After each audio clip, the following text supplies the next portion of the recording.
فراتنامه.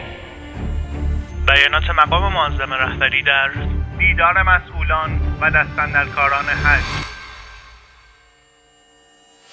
مسئله حج مسئله مهمی است. خود این سفر معنوی یک فرصتی است. یک ملت هوشیاری خود را باید اینجور اثبات کند که از فرصتها به نحو کامل استفاده کند. حج یک فرصت است.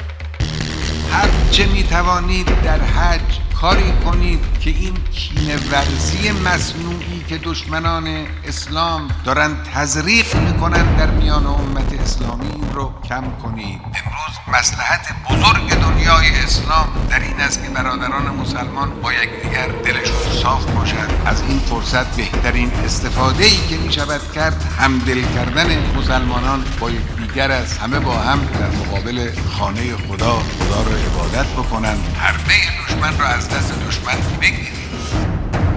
حربه دشمن را از دست دشمن بگیرید.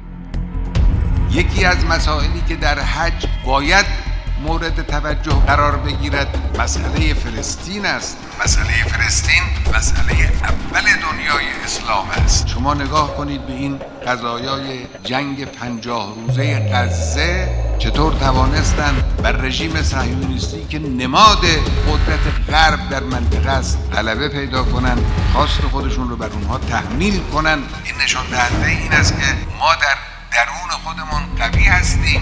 قدرت خودمون رو دست کم نگیریم. این قدرت میتواند رفع ظلم بکند. ما قصد سیطره بر دنیا نداریم. ما قصد رد ظلم نظام‌های مستکبر که زور میگن به ملت‌های مسلمان، قصد رفع این ظلم رو داریم و میتوانیم این کار رو بکنیم.